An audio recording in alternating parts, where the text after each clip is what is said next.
halo, cantik ya.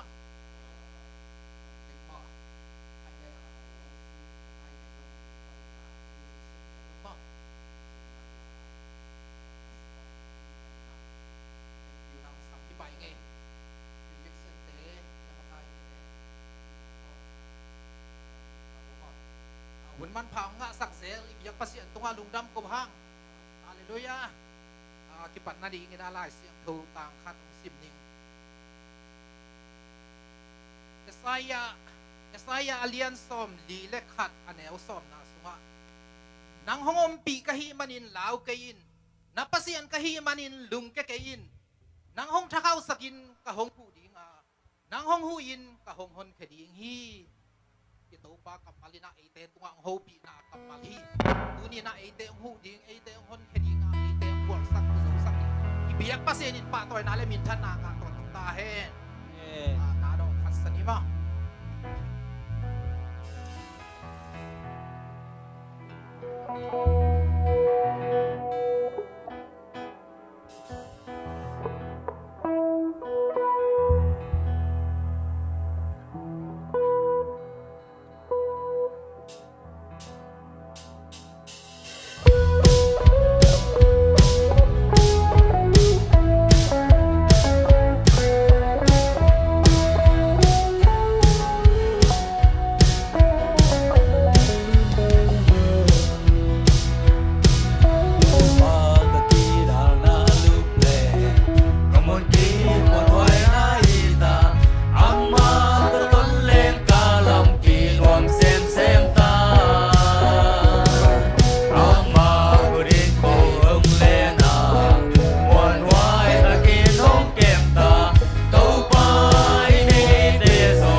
pamin kapatita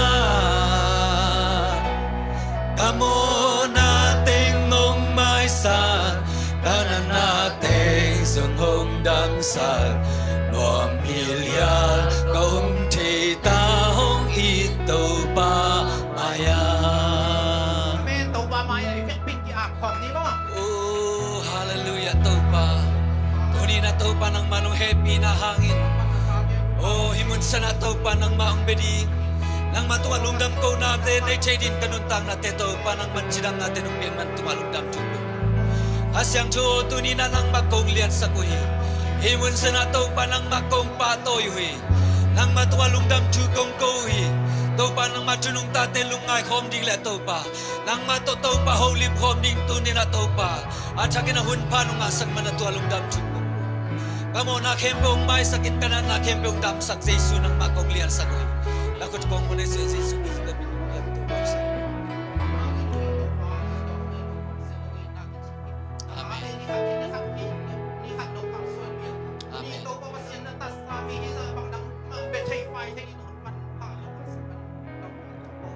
Amen. Amen. Nang mahopi na o teong sa sakit la nang mautay sakit nang malon na teong masakit tayo. Amen.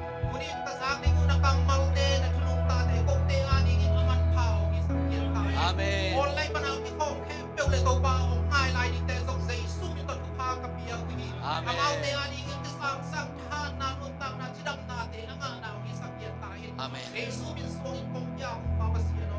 Amen.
tong ding te happy na to mayong pai na sumap ni mo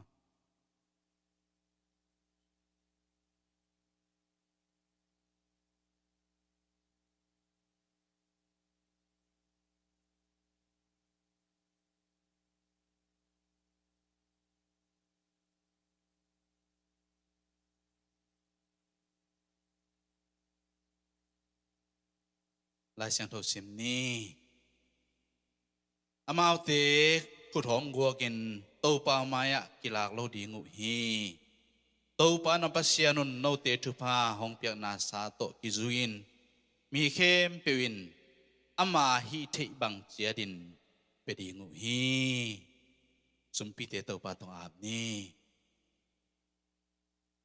kong bia nong ta to pa pasian i tham lo pi ma to pan nong i da kilom lo za dong in nang ma hoi na thu pa te ong sim sak nei manin namin padin na to lung dam tu kong pong masaw hi tuni nang ma mai na biak pe na kong lui lai takun to pa pasian on nang ma nong piak thu pa te ma simina kut gua gin na kyong zon sak lo wa nang ma thu pa na to na kyong zon sak pasian nei man zong namin siang to kong pa to yu hi namin ading kong khen kedu to pa pasian no chit pia na sumpi te zongin so makate zongin mf sumpi te hitale mission fan te ai zong building fan te tunin amonoi nang ma ku siang to sa kong api ku hi nang ma min le nang kama ding to panong zar sak tain apeke mi mal kim non ta na ma zong to pan thu pa ong pia mai la ma kiting lo sem lungdam na to na mai no biak pia na kung lui zo na dingon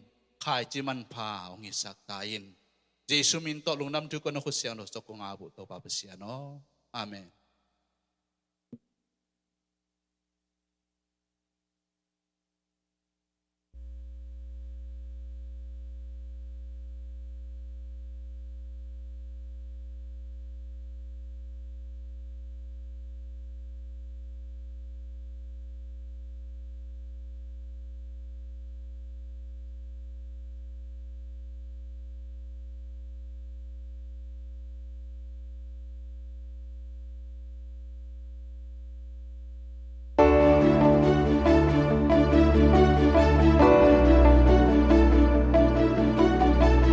Hello, welcome to ni biakina le online pan chikhom kem pe zai sumin tong mong masaung to ni lungdam ko na din le thuyak sak na din teng tam ko nung mai sani ni naili pm in pa kap tong tein kwanin thunget la dingu a hi manin popi bup ni tak an kwang khop na le biak pek na ong samu hi pakin som chat ni address pen 1578 Penworth Drive, Columbus, Ohio 43229 Julai ka biakin hongpo saksi serahi nu niang no nu pi dim nu sung sung nu nem boy pi nu man lek te le putut pa hong son sakahi nu nem boy e te tunga hilai panin na lungdam na hong ko hi ung to pai na ta te chupa tampi to hong thukik sakta he okas ka biakin hongpo sak ding na nu som dim nu hau nu e pa kham jam ji nu muang nu oi nuamนูจินตอยแต่และผู้ปิดปากของส่วนสักติงเนานูแนมกกอมาเต็งบนนั้นเล่นปีโตอากิเส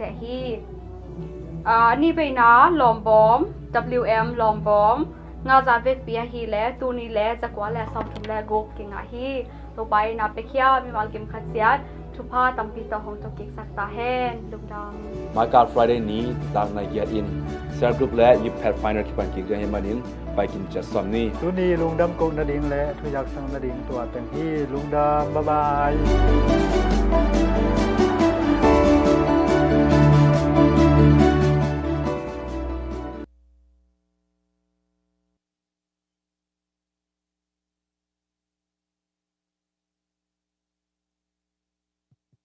Good morning, good morning. Dam tahyam. Dam tahyam. Tau pahoy hi. Tau pahoy hi. Aton tungin. Amen. Amen. Tau pahoy hi. Korjin kang bakte. Sangka te inom te na semte. Yom na tiada tau ban bitang kemina. Tuni biak piang nanom taong nei khom sakte. Biak pasien min thana pataw na tang tahen. Adia kina Amerika July le August pen sa pen hun hi na tu na July kha abe ding hi pen mo man na dina media te ngen na uma bangena Michael Friday ni cell group le pat faida te pan kik ta ding kani sung break inay pen ilung sim pumpi kha no swa sang na ding le tatak lang na ding lunggul nai man na mai ni pi mai kala ki pan je ya ding hyang chi to jong ki gen pa pa no mang e ya je si zura kong so sak ding mang hil bulit na mang hil lai son mo tutong pen ki mai ichela na swakina building fund ni pino nung building fund kai khop ding tu na den chang nei ni na se khai boy in am nang nei ding upa son pa upa mon pi upa nor pi le upa go piang ten kai khop na ong nei na den to khit tak chiang ina tu sin na nei ding hyang chi to again no mang to ma de wi na jera ju se khom pi pan hi jong ina se khom pi pan hi jong ina zani lian in jong the CC Nashville te pol pi kum som le kum sagi chin tournament kai khop samna khang lo te na bolung a khan na nga ai manina oi mai ni pi chang to lom na khat nei le lo dia ma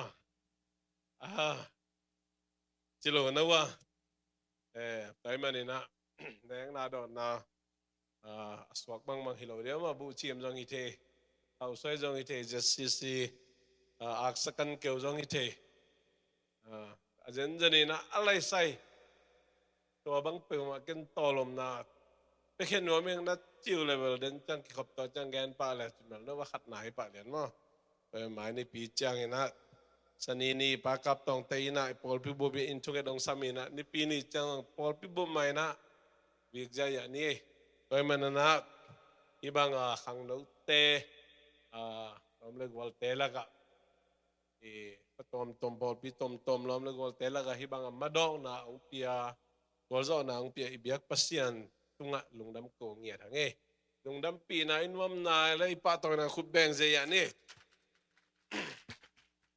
tu ni bel khut gok bek pod wa ki na mo ai ni pi chang nang na don na to việc je ya neng wai lungdam ma nge tu na building fund kai khop na hin chinan to chang in ang no te na smart TV yung setup sa kuna mo chang na ban pai to nei long na mai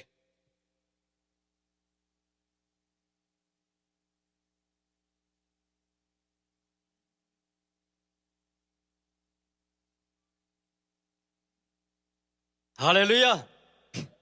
Nay mo swak to loi. Hai lo bang ai biakin thak namit khawon na koi unla pongsan anasema ma alien ma asunga mi adim si ading ina namit khawwa na bol si unla happy na to khatin ho pak veo ba mo ya ina yakin pilam nang ahizong umna kamcham te ahizong ina topa maya ap khom ni na kenaging kinatungin ani ning mole wang lian kong bia ku topa basian nong ina nong happy na nong ang van na te kichingin tuni chang topa nun tang na hu te ong ko min topa nang maong phasak the nang ma hoi na te topa ong phat kom sak the lai nemen topa nang ma tunga lungtam na thu kong pulak masa uhi tuni na topa kong pai nang ma bia na kong pai lai takuna Papa siya adia kinato pa siya sisi Columbus Paul pi inato pa kongit na te omma bangin to pa biakin takte lunggulin Papa siyan alian zo biakin ahoy zo biakin Papa siya hisang ina anas siya zo to pa o biakin takte kanay zo na diinguna to pa kalam zo na diinguna akitang samsumle pa ite ahisongin vai hom na tom gel na tom te ken pewa to pa Hityang ong ton pi tau pa nang ma na hi manin nang ma tunga lungdam na tu kong ko uhi. Sumtam pi tang manong pekina.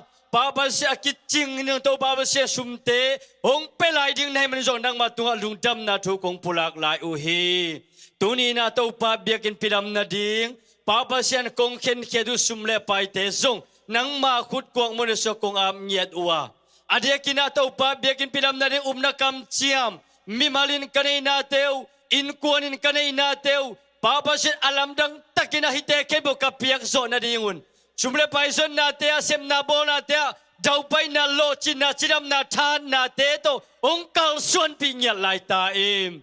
Tadak te ong pian tau pa nang ma ading biakin pilam na te tau pa thasanin nei sa te su kiai na tau pa kahi te zau na tau pa o lungsim te gom khom pumpi te tau pa ki hualina lungsim te gom khomina nang ma ading biakin pite alam zong ya dingin zong tau pa nang man tu pa pekim chalai ta im isum le pai te kong pi tak chiangin Papa siat alam dang te ong pekia in kuan mi malnun tanah sunga azza tampi tuking nale piak zo sem na te nong hisangin na ding tein Jesu mi khabek suang na hisum le pai te nang makut kum le suang kong apu ya nung ta kong biak to Papa siano amen.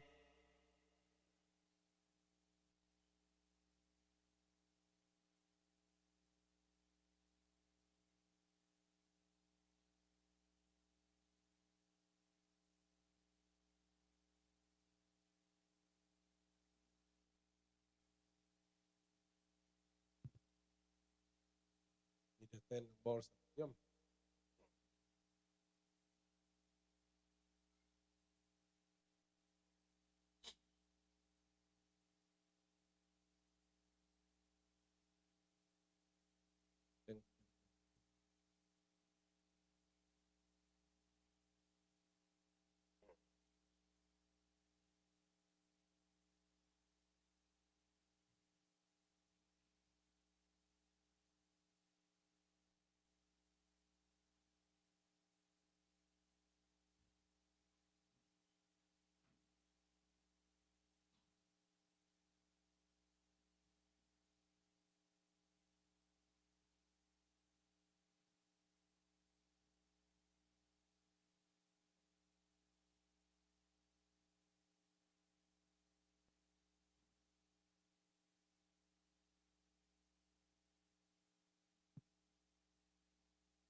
Kale tu ni na imaban.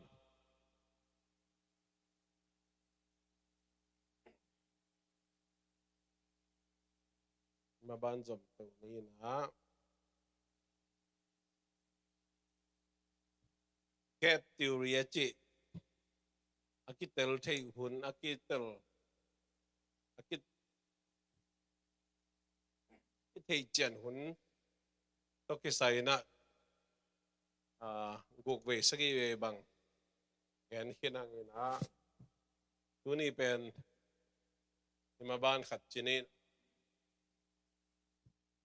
sa bê bê zong in ek chang hul full thế mà trên mong tuy bê bê zong thuộc lại là thế ai men na mai lama adang chulu dang pai tanin na tu ni na phot je na kudu do de kisah cidan mo tang kalai na tenses jina all power na atei kala pisu pang kala anagat kala cina basic tumom mo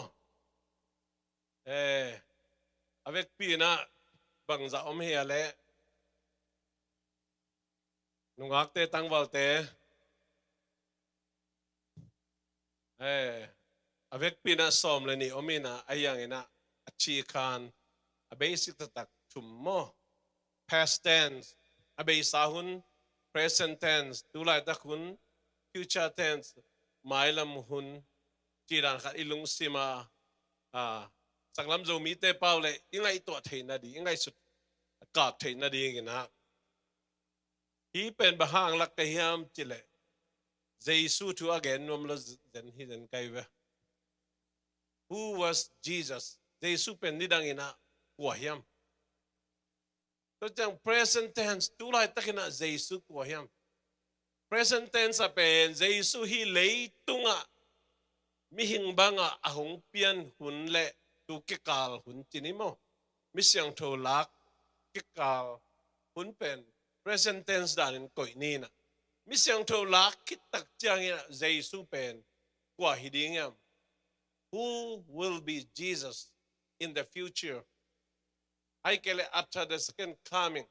Ni ve ong pai kit tak chiang ina Jesus pen kwa hidingyam. Chiran kharin koi ni na past tense abei sahuna Jesus ong suama pen ma kwa hiam. China tu ni na ilungai khop ding tom ching gen mam yang. Igen sama bangina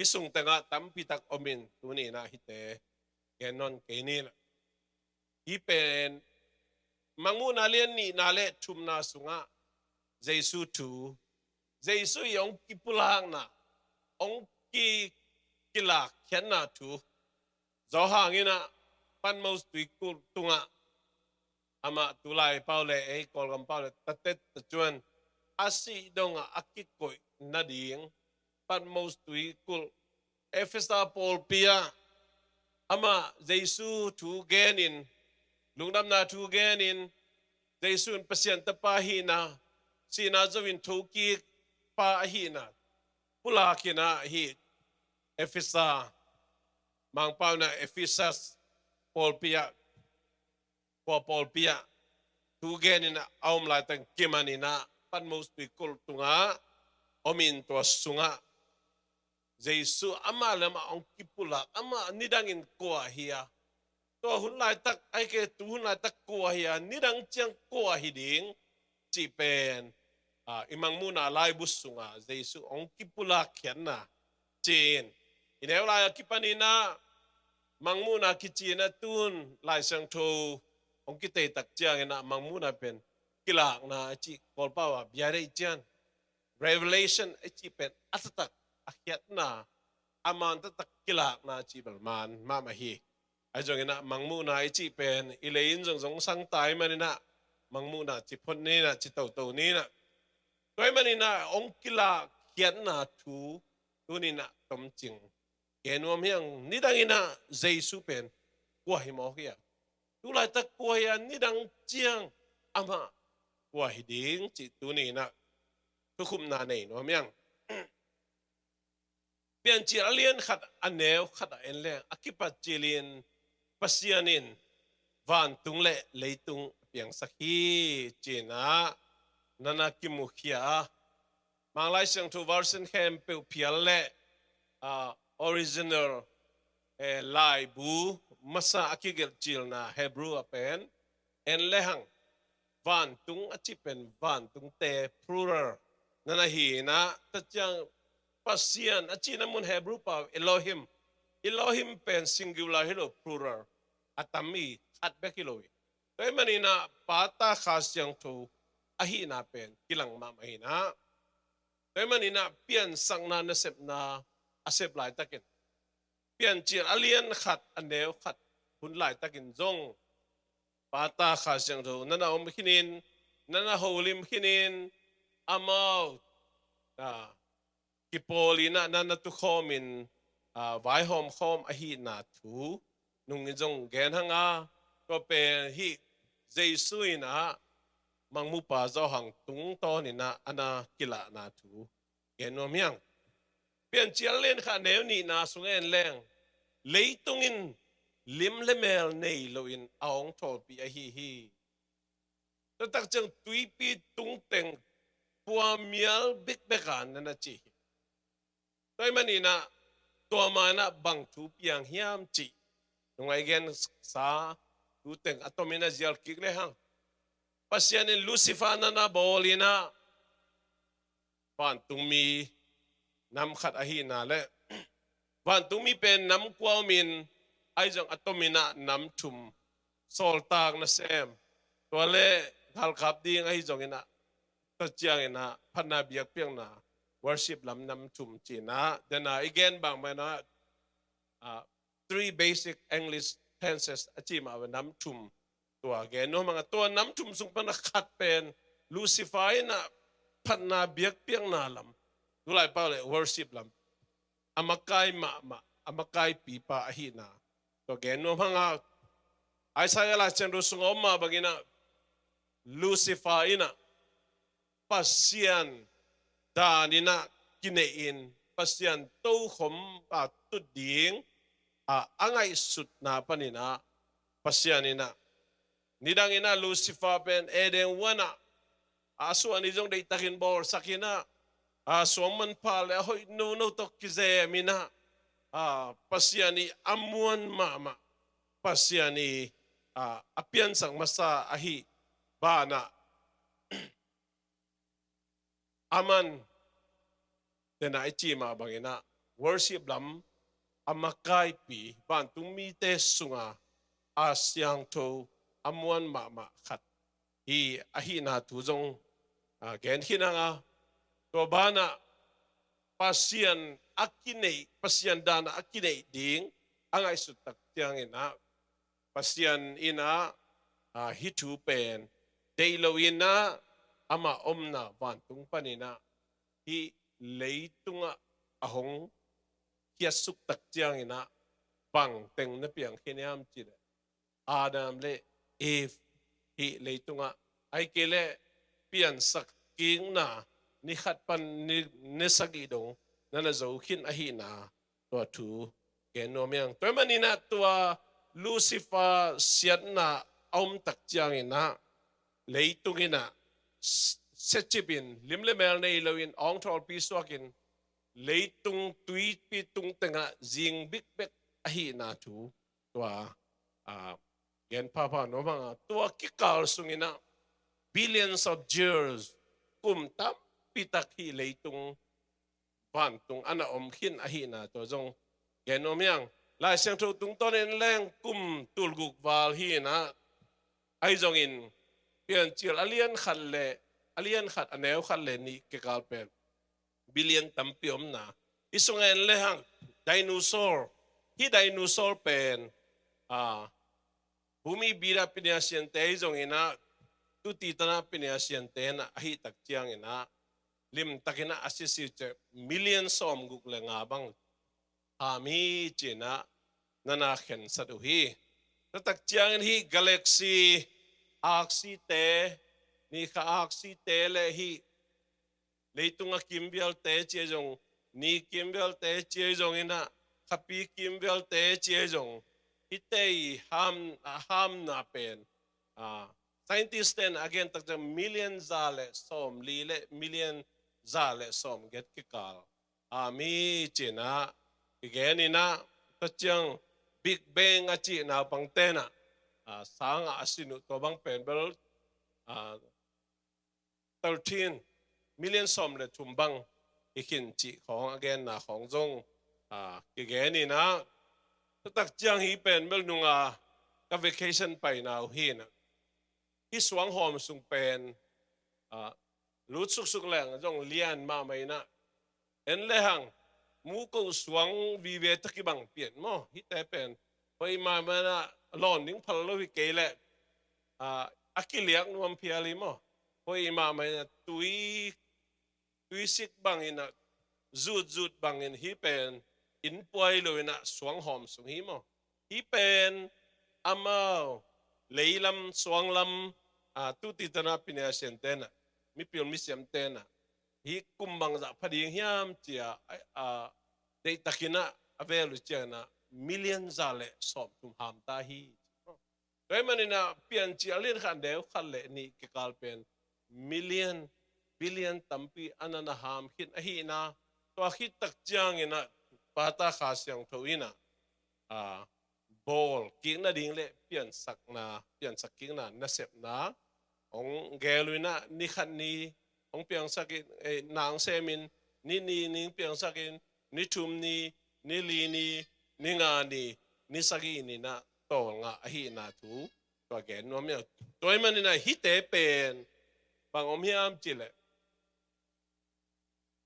la ding om lo nial na di jong om lo bang em chile lấy pen nắm chung lấy mà sa pen anh nếu khát na hi lấy ni na pen anh nếu chung na hi tôi chăng tu la ta cái lấy pen pasian ni na apian sa kahi pian sang na ni khat pa ni na ni guk ki kala tu la ta ka om te khem pu pen to ki kali ai jong ina hi te pen pian sang ma ni khat ma mo ni khat ma om te ai manina hi agu te khongu hi accidental kai te e pawina chileang chang hi suang hom lấy hom te chi te jong pe pian sak ma ni khat ma ni khat ni ma om sa hi na pasianin lai sang tu so en le hang mei na chi ball chi chang pen om sa pa na akki ball pen ball ki chi na om nai lo akki piang sak pen something from nothing bang ma om lo pa na pasiani asep pen piang sak ki chi na om sa pa na pua be ai kele pua pa to pen ball ki chi hi toy mani lai sang tu so lim tak en le hang pasianin pian sak ne ya ball phat zun phat ki nei hi chi to lim takina ken pa pan omiang toy mani na tei pam pinasian tei again a hi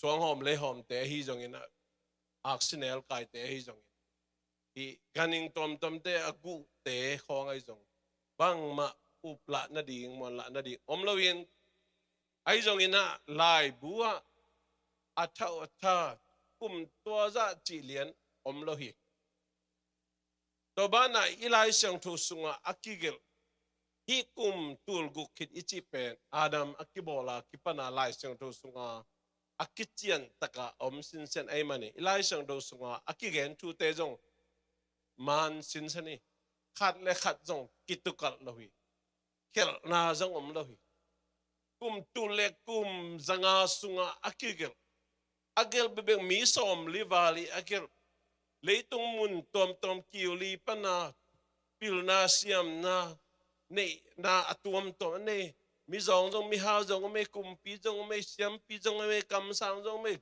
nga beng te jong me sia dong te jong me kum pi na sem jong me to te khem pe ki go ma kum tule kum zanga sunga akigel upe khat le khat jong kitukal vetloa ki me mada hidana ahi pen pasian khasyang thui humop hi chi pen man ma mai toy manin tu ni na hibang thu tang igen tak chiang jong bang ma lung hen na ding om bello na thu jong en papa no miang toy manin jaisu ichi ko hiam leitunga mi hing banga ong piang he toy manin na lunam na zo alien khat aneu khat phong aneu ni na sungom leng thu lâu ina aneu thum na li na sung sim suk la le nga na sing sim suk leng thu lâu ina akip piang sak bang ma om lo hi toy mani na hi pian sang na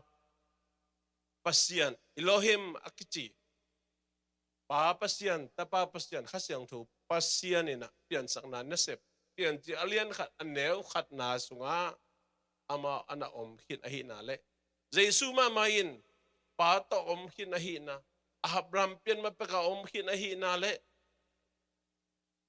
pa thu athei ke bek ma kaumi achi na to en kak le hang atomina jesu pen khanna piang sak pa hi ni na jesu ma ma jong pasian tum na jesu ma ma jong pasian ta pa hi lai sang thu sunga bang chia pian sak ma sa pen pa na chi toy man hina jesu hina nidang ina kwa hiam china lungai na ngai sut na to na kha pe omle to banga I don't take sen ding tu ni na gen ma to jesu pen present tense jesu pen kwa hiam jesu ina mi hing tapai jesu ina pasien tapai jesu ina Emmanuel hi jesu ina ite hong gum ding pa ito pa hi Calvary singnam te tung sina thuakin nang le keimo na tang di na sinang thuakin sina len zo loina a tho kik pai Jesu au mi te asiang inung to tung di Jesu na uple Jesu nei wang let na te Jesu na uple to na to hi le tunga nang wang let na na nei ding gol zo na na nei ding Jesu ina tu la tak present tense tu ni chang dong nang le ke ong ching ong kem den Jesu hi ke no me ta le future tense rapture hit tak mi sang tho la kit chang Jesu kwai ding ya lai sang tho gen ma bangina Jesu pen kumpi te kumpi pai amen Jesu pen thuken mang pi pai amen to tak chang van thak la lei thakun chang Jesu na u na ana khem pe pa chang ap kik dinga to kita jang Jesu na min thak che to hun chang a mau te tu ka min thak song ka thei sak ding che amen dai man Jesu na u na ana apa tu nga ap kit tak chaman min thak nei ding mamu na lai se to men to min thak thu jong ni dang cha Bible study again kik ni lai ni dai man hi past tense present tense future tense Jesu pen ko hiam dai man in Jesu thu thei sem le ha yu na lian sem di yu na khau pai sem di amen man in Jesu pen nuam lo te le Jesu thu a thei lo te Jesu pen hi lei tung khong hong piang pan a hi lo na le piang sak pa hi na Jesu mama pasian a hi na pian sang na sep na sunga pian chile khanem ni na sungom leng to tui pi tunga pasian kha siang thu nung hi che ai mani na hi to thum khom pasian khong jong ubla na ring bang om het lo na tu ni na tom ching gen pa no hang nung ni gen sama bagin pian sang nan na sep akipat man na ngo ni na pa pasian kha siang thu pasian mau ki harmony na ki kholin gel khom sem khom bol khom ina ama elo takin ana khom hin tam pitak billion tam pitak ana khom hit hi na le van thak le lei thaka pa khyang yom hit tak chiang ina dai again ma bagina van tungmi nam kuate khong jong tu kitel dinga pasiani hi na jong kitel sem tula tak pen akitel mial mualo din muna hun sung yom la tak ai ma bangina ni khan ni chang pe atak tak imo kheding kitel si ding hi ti lai sang to again pen bel tu ni na tom ching again no mi to pan mi mar khatia thu pang pe ta he no amen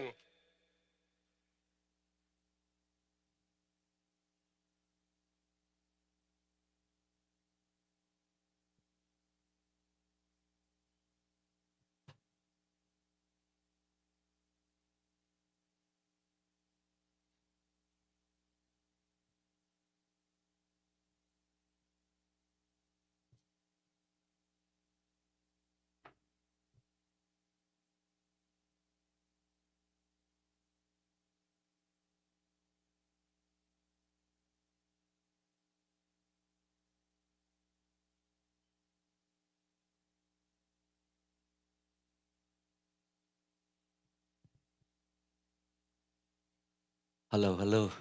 Hai le ding tu khom ngai ni le. Aphatak abiak tak pasian anei te hiang amen. Ni siminin tang na sunga ilet sak bel ding na Jesu hi. Amen. Hallelujah. Chidam na ungpia ibiak pasian to lungdam ko hange. Ikimu lo zo jong sot pia na ichai igea.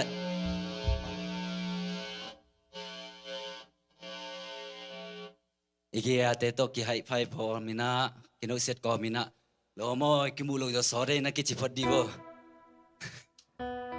Duni na suak tatakina to papa tai khom sia sia ni na ki chilai bo. Hallelujah. Hallelujah. Hallelujah. Amen. Khut beng in to papa toi khom sia sia ni. Hallelujah. Hallelujah. To pa hoi na pula khom sia sia di yang. Amen. Duni chang dong ite ong makai ito pa hi. Amen. Tau pa hoi hi ke tunga thumvei pulok kham je jan e khani thum Tau pa hoi hi ke tunga Tau pa hoi hi ke tunga Tau pa hoi hi ke tunga amen Tau pa hoi hi kana semna sangkana inom na tau pa hoi na pulok kham ne khani thum Tau pa hoi hi kana semna Tau pa hoi hi kana semna Tau pa hoi kana semna amen In kwan sunga zong hoi hi por pi sunga zong hoi hi In kwan sunga pulok kham je jan e khani thum Tau pa hoi kan kwan sunga Tau pa hoi kan kwan sunga Tau pa hoi kan kwan sunga amen Tau pa hoi por pi sunga khani thum Tau pa hoi por pi sunga Tau pa hoi por pi sunga Tau pa hoi por pi sunga amen Tau pa hoi olai pan ki khom te tung olai pan ki khom te tung azung tau pa hoi amen pukala khom ne khani thum Tau pa hoi olai pan ki khom te tung Tau pa hoi olai pan ki khom te tung Tau pa hoi olai pan ki khom te tung amen Jesus ma lian ber sani tau pa pa toi khom je je ne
khem pe to kidim to pai wang le na khem pe to kidim to pai nang le ke ni simina uno sing eloa sanin mut ngon na ong chingong ke mi to pai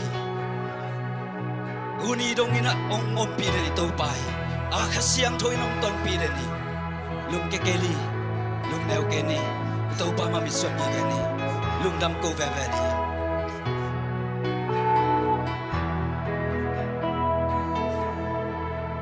san sung nong ke manin nom ta kin kai i mu hi sun ton thoin con cho lo cha làm men na thang nong qua sing sang tuin nong lung đam sa si mai nong hom sa khi sun ton tu zong nong ke mani to pa ka lung đam bi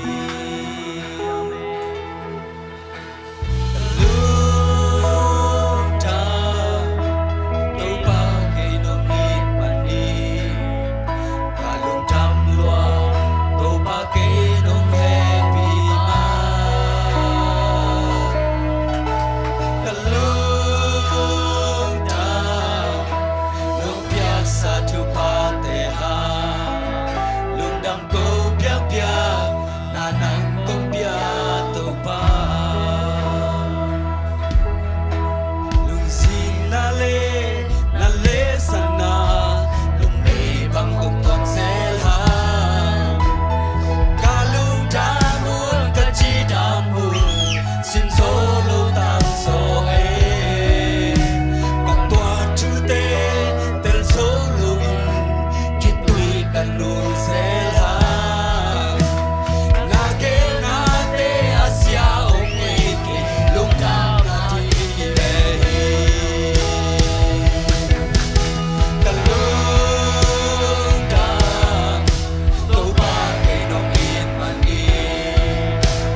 lungdam mo ito pa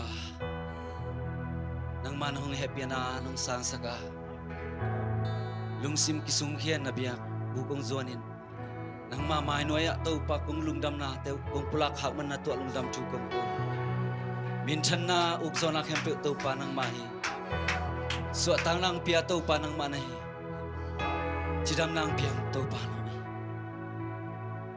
nung piak tupate yang na tu lungdam chuko ko nakut ko mo ne sung atakin Jesu gizikat mingin son ko yabi ko tau pa basiano amen lungdam ngele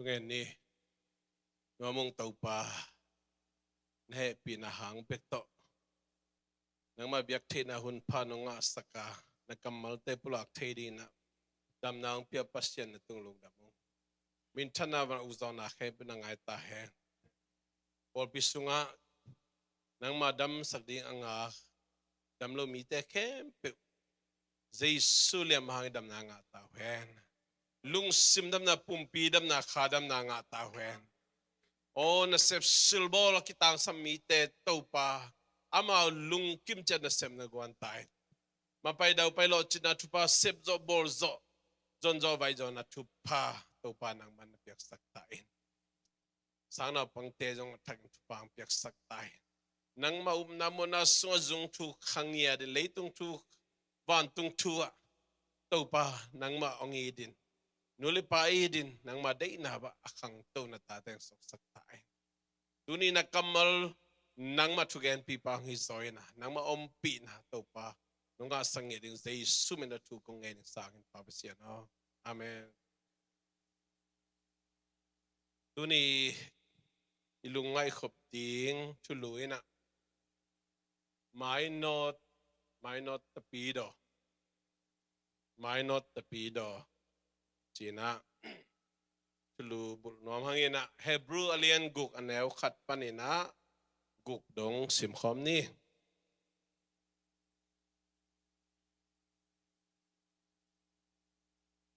kami liam lam athakai chang atom lak nom pian kai ve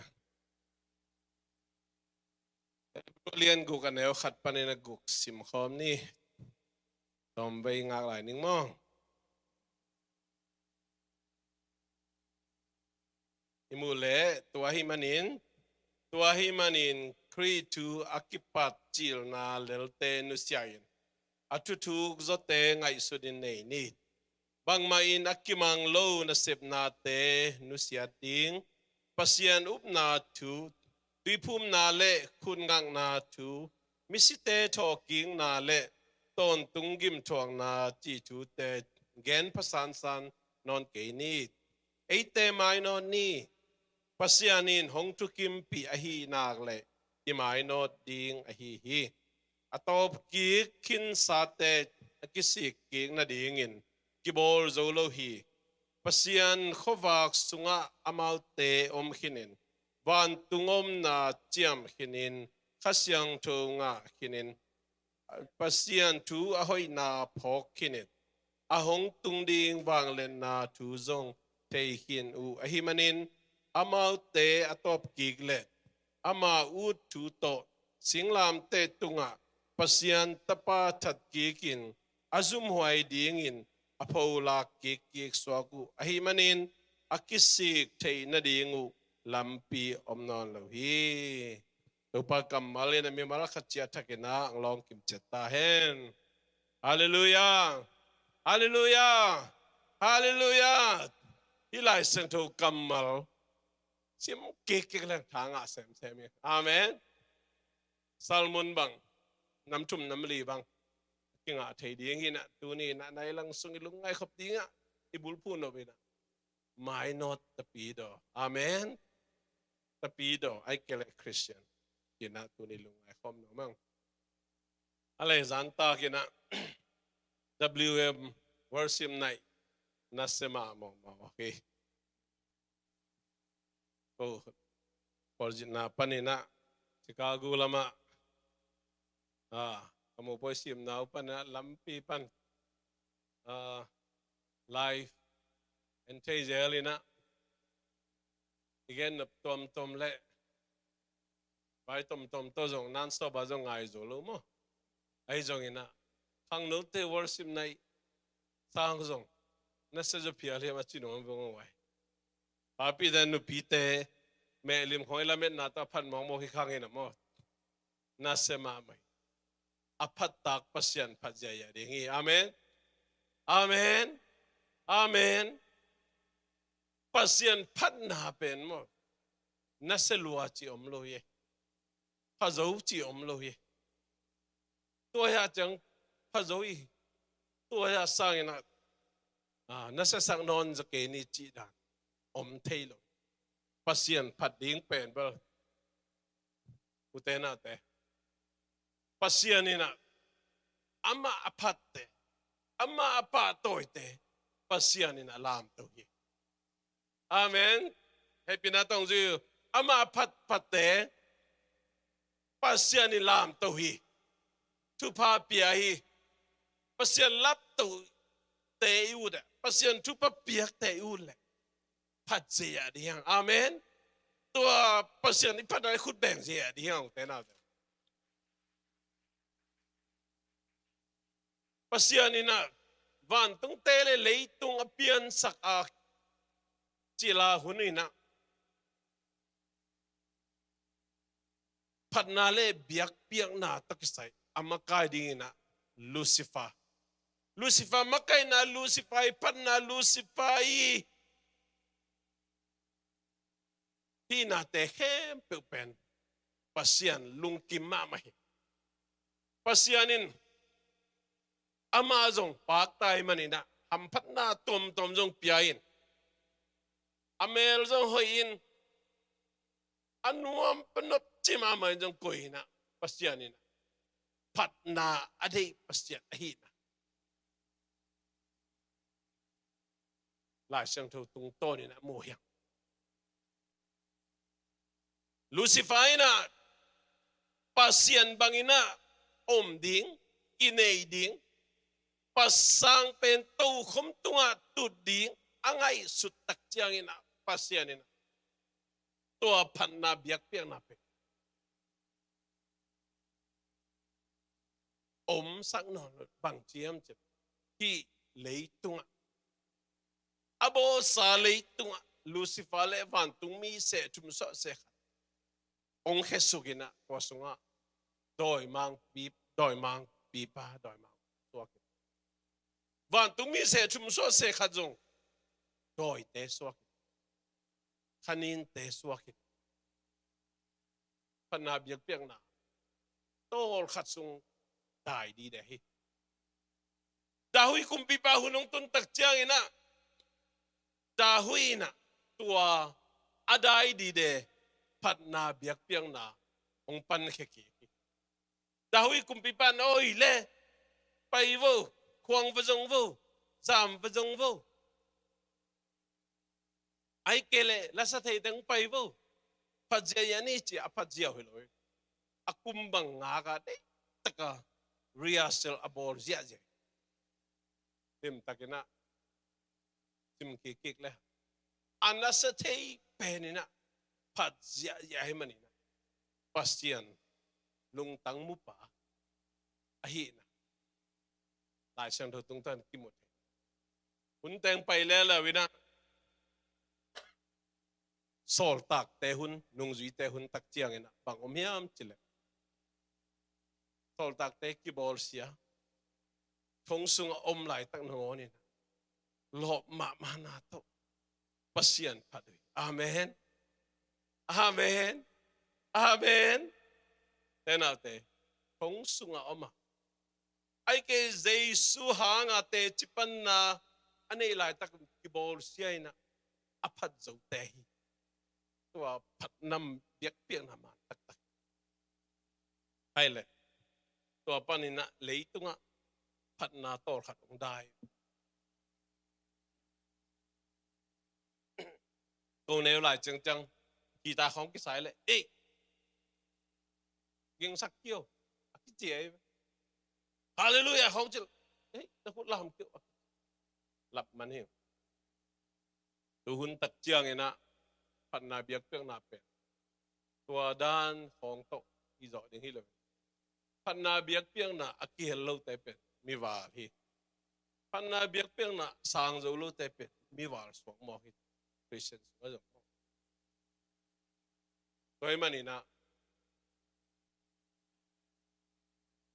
หุ่นขันลายะลูซิฟ้าหุ่นลายะลูซิฟ้าเปียงพันนาเป็นปัสยานี่นะ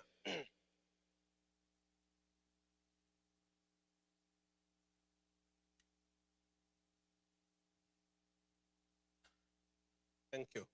Pasien ni na, kung tungkik sang nom ahi na, tuni na, kasyang tau hun jong hi, olpi hun jong hi hun nunga, panabiyak yang na, hun, pen, itel siam ding, bima mahi chi, geno men. Toy manina, leitu nga iyum sungina, leitu pa, khatu pa isan na dingina, pat na ihi izo zay na ihan chang, ding tuni na, ihan tau nomyang. Ilai sang tu sunga lut leng bang tu na gen hiam chile aneu khat na le ni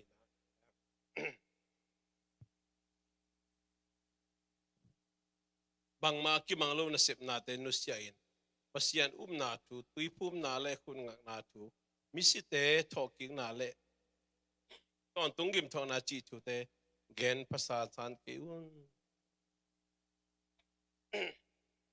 hi pen bang aya tu hil na tu ong kihil ai Hebrew te a background pen bahem amao Jewish Christian te hi mi te khem pe Christian omlo de kitwat khai na mo na hiet lo hi Christian aso akidu chiang te su o kidu chiang angei na alen kip te wi toy meni na tua te tunga so tak polu laigir na so bang no miam chid ilung ngai khop di nga hi pen sol na tu na him tun chiang ming te pen ei no pisang na pen again lam nuam kisa again to chiding to dan hoi hi to chilo di nuam kisa ai jong ina to chining ei to da hoi emen to chining ei ki te pol pe ming te na athungai ding le athu zui ding pe aksa kisama leader nuam ina ayang disciple nung zui hi ding pe aksa kisama to pen ming te pian zia ming te pian then out there a Christian sunga pen aksa ve mo ming te pen ei hoi sakdan ei ut dan tiada inung tahi mang mu pa zo hang tunga Jesu akila ma bangina kam sang Isaiah tunga Jesu na kilak ay Jesu akilat takjiang ina pata khasyang to holim khomin bang na chiam til kai katate kabor sali tung mite gum kheding chi meeting ong nei uchiang ina thumom mo kina to sunga Jesu na pen ama again no mahit pai na atapa so la hilam the chang oh it's me kai vele nong so sang siami toy man in Calvary sigram te tunga si ding na ngon ipalhi chilai siang to so again na Kamsang Isaiah tunga Jesu akila to hun taka lung kim taka sang ahi. Oh, thank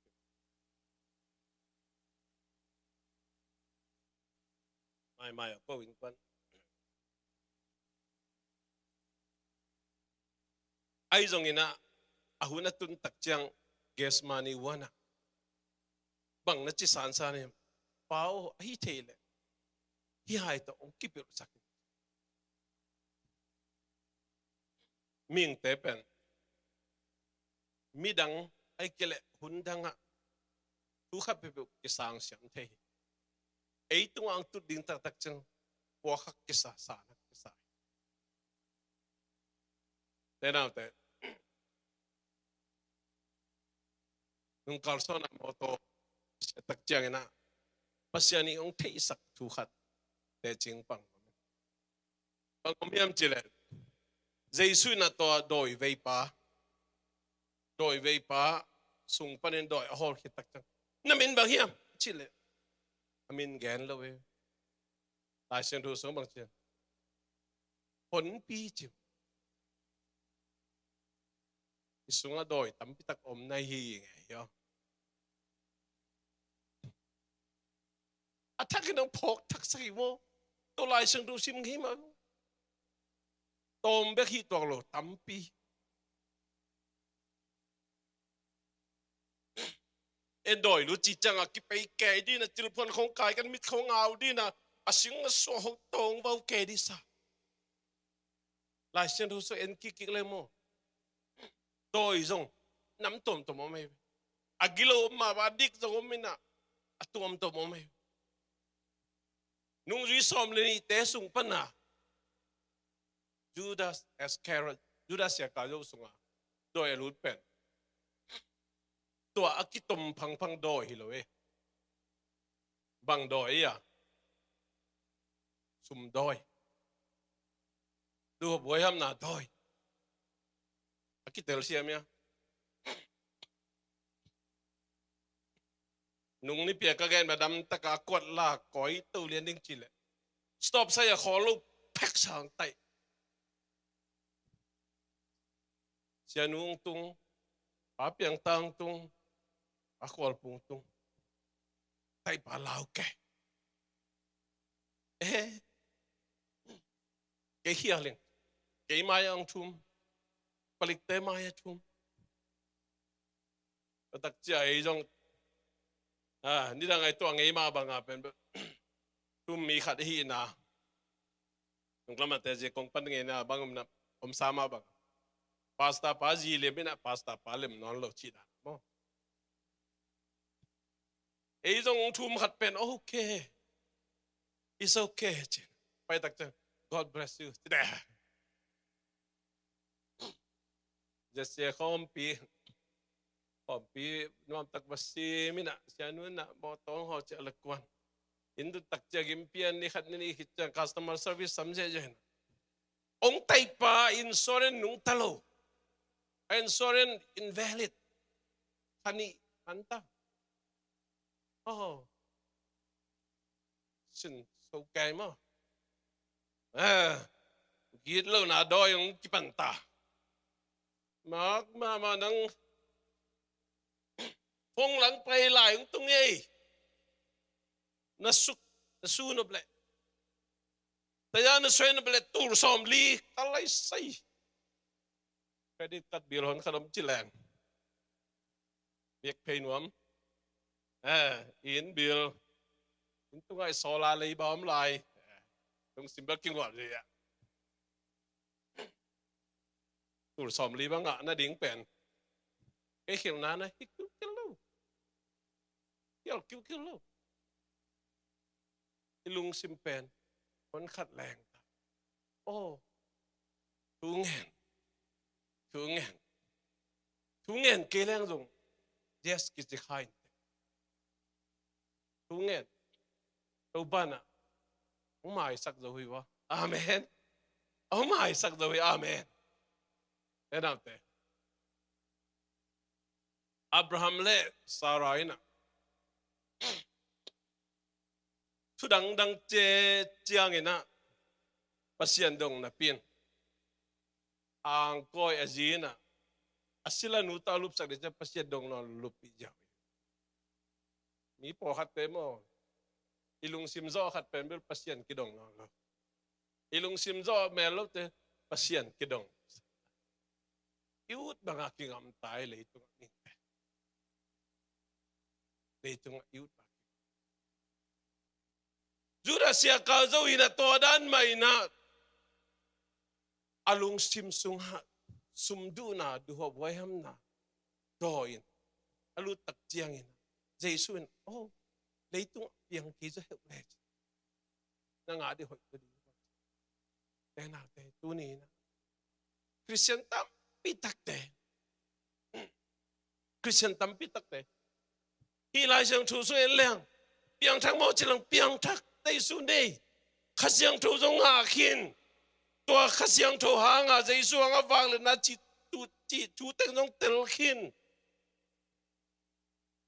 thei khin sit sit khowak sunga zo nung tak khin zo le thum na sunga bang ya suat thang na sunga zo lut khin khasiang thu zo nga khin ayang bang chi ya bang na chi mo ka ya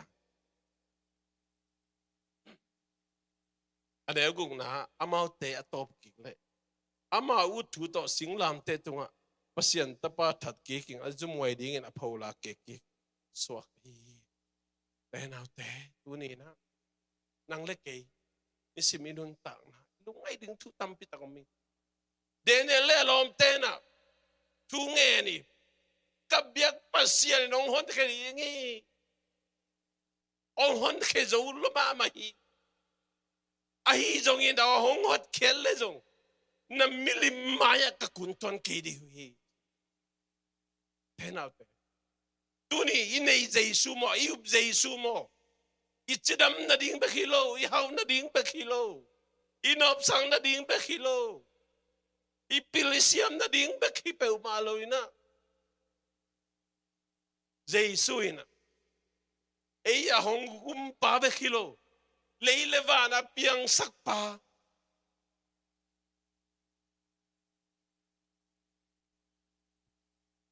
past tense present tense ba eite hongum pa eite ta hongom khom Emmanuel pasien future tense kumpite kumpito te topa tukhen mang pi pa ding van thak le lei thakha lai sang tho gen ma hi lei pen thakha tuna thak so ding chi pian chial lian khana sung khat ve pol pian chil sorry aneu khana aneu ni na Lucifer hanga kisachip aneu thum li nga pa den suk suk leng ni khan ni pan ne sagi dong pasien bol ki kina hi lei pen thum ve nai tai ali ve na van thak le lei thak mangmu na sunga lim tak ki hen tua hun tak chiang ha jesu na min thak kamin thak amau te tunga ka hen ding chai te na pe tu ni na ibiak pasien pe ilung sima omi tu boy ham na doi ki pasang na doi ki let sang na doi tu nei nom na doi ipilu sang na doi khong ikizo sakak dik lawai mai lawai tu ni na jesu ina hitak chang na ngai su bang hoi sak bang ina nun tang mai mai ding lo tang lai na jesu mai na ker si bong la te I avui tua to min te pe te mo na vai siang sak zo ayang pasien tapa jesu nang le ke tang ne khat be si na hang be bekin ton tung akimang pai sok ding hot khen hang pi ai wo te nau te to hina fan tung itun changa te bekro hi lei azong eite ama de na bangin nung tain Jesu hangin nung tain Jesu ading nung tain Jesu limle mer sunin den aigen to doi hon pi sunga doi hon pi ya ipum pi sunga na gi ge hi ai jong good news khada ilung tang sunga doi lu thailoi bahang je ilung tang sunga pasyarin ama kha syang tho tong cham te ayang ipum pi sunga doi na lu dai ve doi hon khada om lu agila o ma bangina Pol khate numei pasal lungkul na doi. Pol khate gilaw na doi. Pol khate kipasang na doi. Pol khate sumle pai du boyam na doi. Doi tampita komi. Tuun tulay takina inunta na sunga tudin. Isit terliang tena te. Doi manina tua ahong nong kai sak den. Doi hon khat te hangina ilim le melina Jesu lim le mer sun thailo amen Jesu pen Calvary singlam te tung athat ki suakta jen yu te je suakta jen yu te ena te doi man hi ala wai atu Pasien taba tat kiki nga zumuway dingin apawlak kikik suwak ute. Ipian tang ma Jesu inay ma.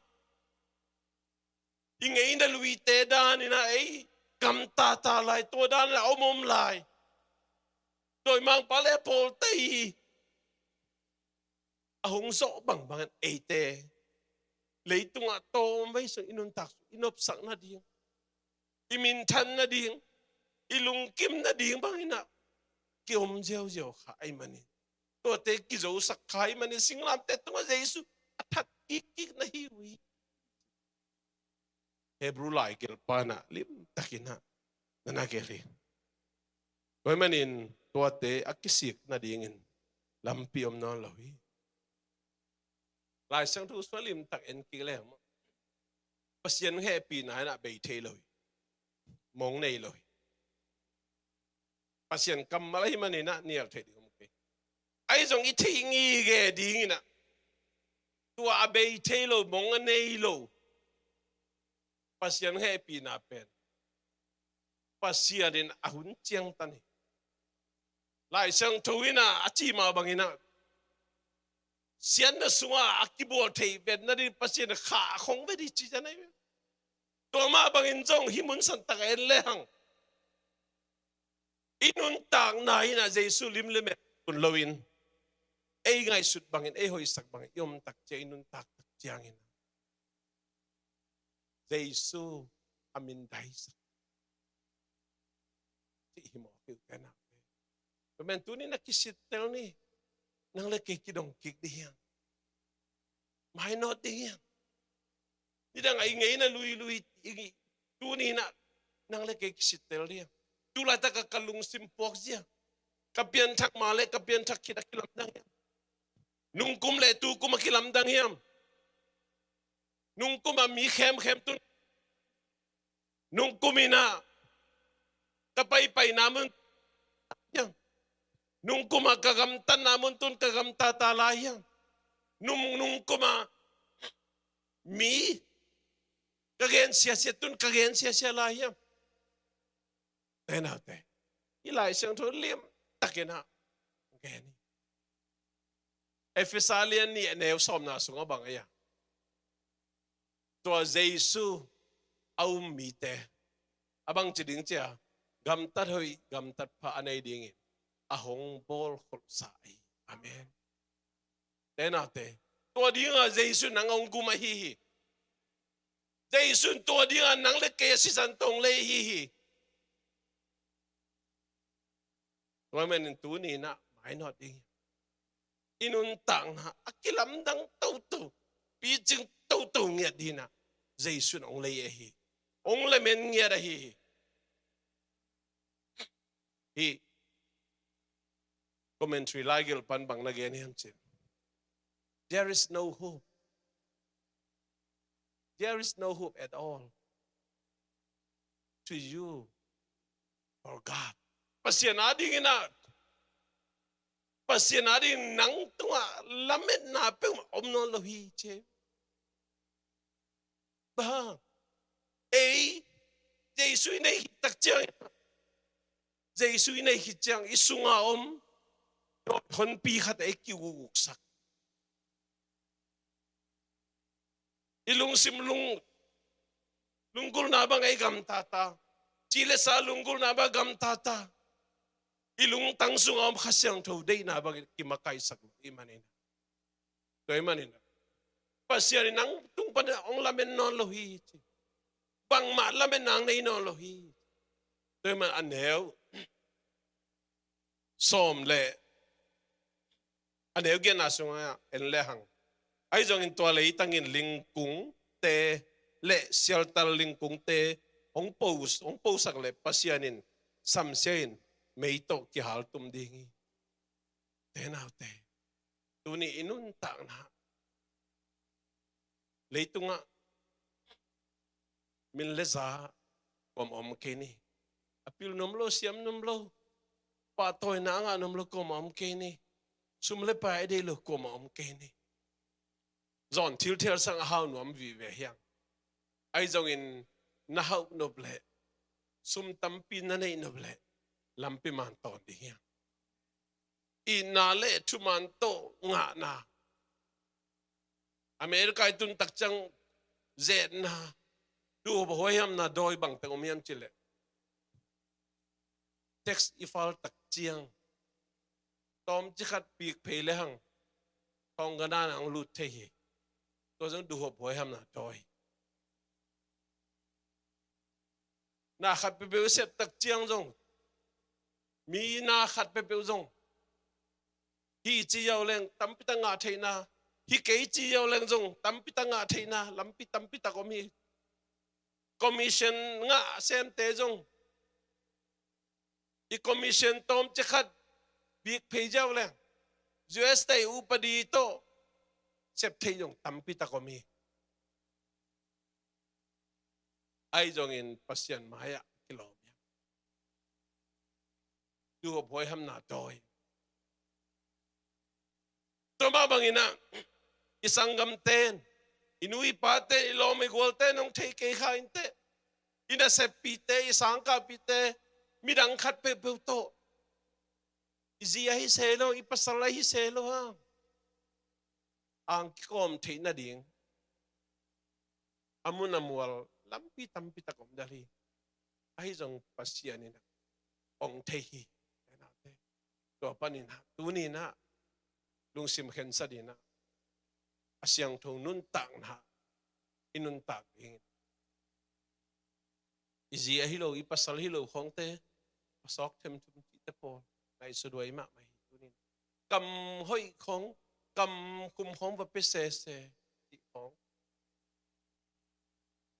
Tu ni na social media phong sung khong à lim hay lâu tom khong yên sim hin khen khai hiam yên sim hin khen khai còn mình thấy kinh tế pasya nên ông thấy tua pan ni na bang ông pai hiam chi le mo nom na lung sim ông pai hi ikut kikhel te ipumpi kikhel te hi tua te panina tunin te su kyang izon di kyang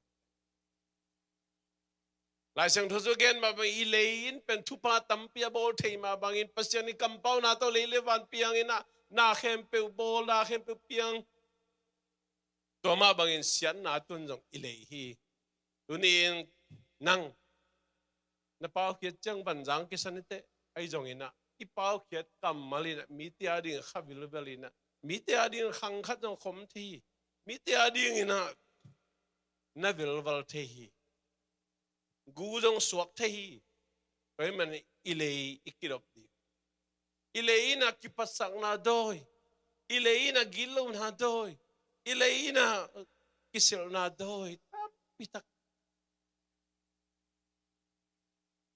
aga bol thei mo khiu te na doi ma bangina lai sang to again ma bangina tu ni na ipian thak ma huna hi Hebrew lai khak song ommi te atwal song mi te pen den ai chi ma bang Jewish Christian te hi Christian so akhi Jesu na ikhi tak cha ina angai na te angai na luya cha kik no mai cha kik no mai tunin inusiat sa oh to pao ilay tung nate sangin nagilaw na tom kasi na tom te nusian nang makiang zuaning chikina Jesu ma sang kina Jesu kyang zuan kina Jesu kyang ilung simpumpi ikhak pu to Jesu hin muang hinapi hangin bahangin na to Jesu anay na ilaw te danina omom la ding gam tata la ding yang tunina may not ding yang to pan tersian mi malkhat tu pang piahen ivek pinding to ni na ong chaing to pa kebi ten kebing pai na pamang sanle pago den hu ve mo ong chaing to pa tu ni na kangei na lui te pen kangei na lui te no senom ngiadin ke hangina Jesu min thanget ta hen Jesu lim lem mel tu akipanina sunom ngiadin pasien min thang ta hen kalujang ban ka hetul dong Jesu nang manong sian so ngiadin khasyang thowo nang manong sian so ngiadin ina tunina tena te ingay na luiten no siya ngiyad may not Christian hiding ina tunay na zon no ngiyading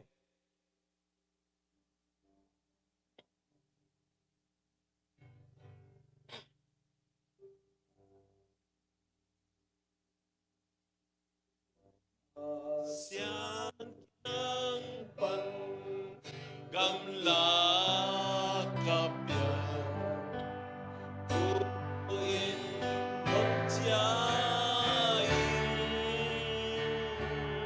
Mo na lam so na katong hiya do pa hong jiayin hong jiayin hong jiayin hong jiayin Vak kenon lo ding Vak kenon lo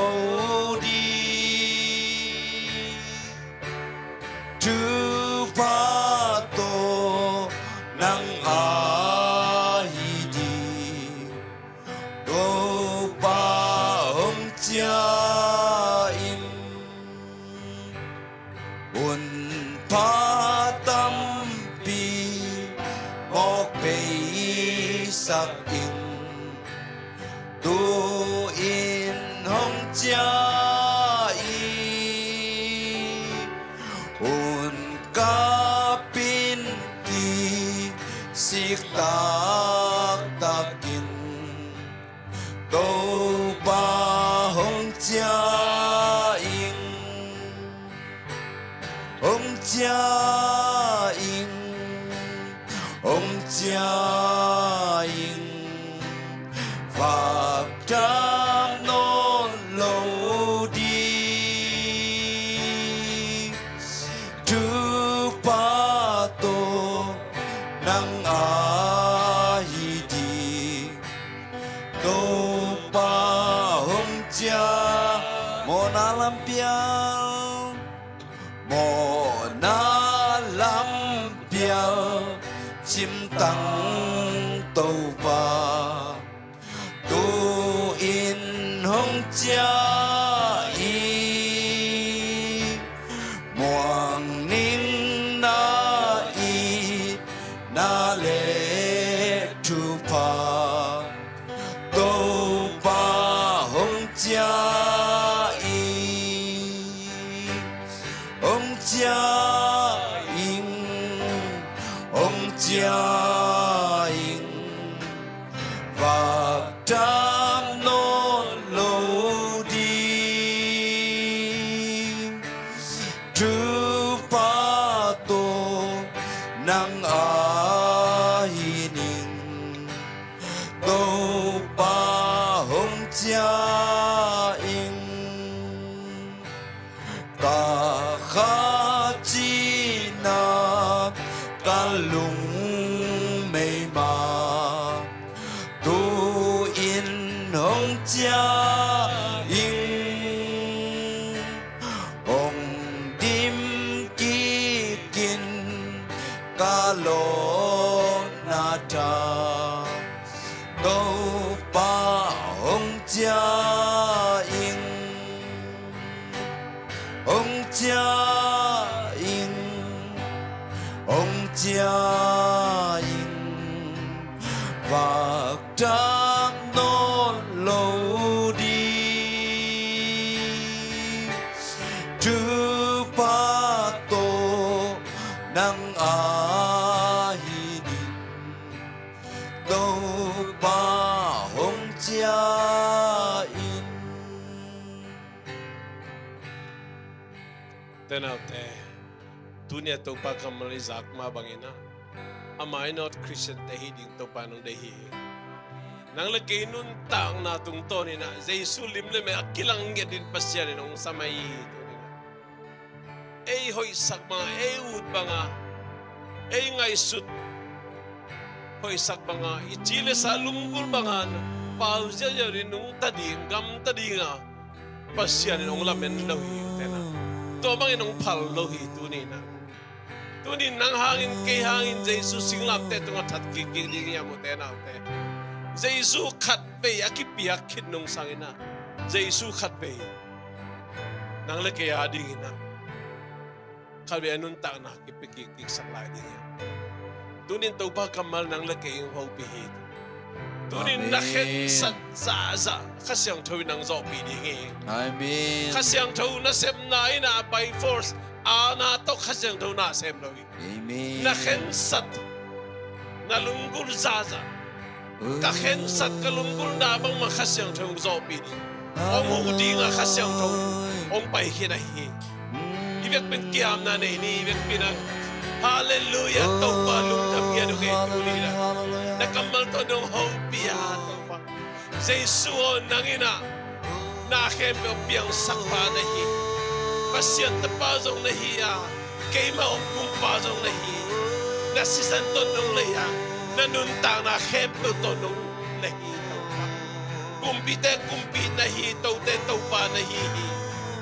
Hallelujah, taupa lumdam yan. Tunin kalung simsuma, o kipasang na, gilaw na, o kilesang na, duho buhay ham na. O to te kembe duni na kahem kiani. Kasem to. Nang mai sian to na. Nang mai chit na. Nang mai nom na. Nang mai lungdam na. Nang makiang panong pay kiniem kian na. Nang makiang panong pay trukwal na. Nang makiang panong pay migi na. Nang makiang panong pay lungdoy na. Nang makiang panong pay oid na. Nang bagyang panong lom na, nang bagyang panong lumdam na, nang bagyang panong lumnom na, konteto ang pusan niya tayo. Oh, doy mama na polte, kontel rong kay sakten na hemem, say sumit ang kahem kiyaw, daw ba dunia takina, nang malo na nga sakten siya tayo.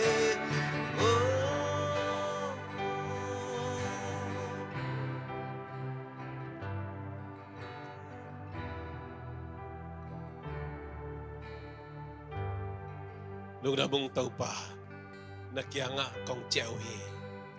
Namay noya kong kuno hi.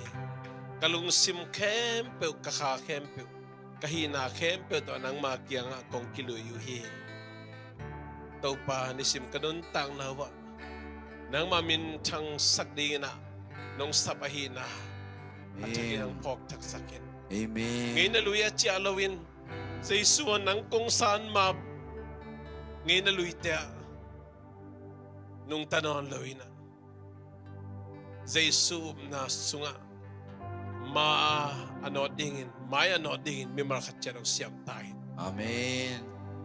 Kakinsan na zazaw, kalunggol na zazaw, kasi ang Amen. tuwa ng manong zopi din na magkalunggol. Amen. Amen. Amen. Ipapasyan ngin na tapos Yesu kasi gupkyan na tupale, kasi ang to panpi na umpinahin. Iteke, beto nga tulad tonton ngom den tahin. Amen.